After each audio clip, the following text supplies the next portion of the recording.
India is focusing on humanitarian assistance and disaster relief, and this has gone unnoticed. But one of the reasons why James Marape, the president of Papua New Guinea, bowed down before Modi and tried to touch his feet was the fact that when the entire world, and especially the developed nation, was turning its head away from these smaller nations, it was India who sent 1,32,000 doses of AstraZeneca vaccines in a consignment to Papua New Guinea. They have not forgotten that. These so-called richer nations, these so-called developed nations, they were fighting with each other to hoard as many vaccines as possible. And in many cases, you would remember, Shreya, these vaccines were rotting on the shelves because Yeah, the Americans were not even using them. In fact, there was a lot of controversy with these AstraZeneca vaccines, absolutely. which the Americans have hoarded and they kept it on their shelves and they were not using it. They were giving the mRNA vaccines instead.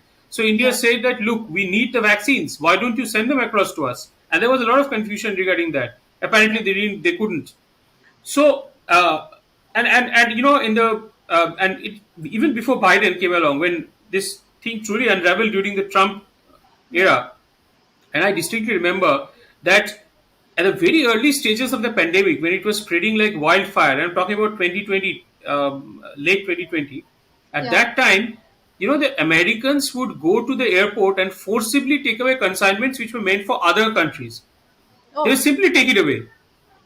I mean, they did it so many times. No one knew, obviously, that they were Americans, but everyone said that, you know, these people came and they took it away. Everyone knew what was going on. No that's one wanted to come on shocking. record. Yeah, it's shocking. But this is what they do. They talk about morality all the time, that they are more immoral people in the entire world. So, India was the one who actually gave them vaccines. India is focusing on humanitarian assistance and disaster relief, which we call HADR. And these smaller nations understand that.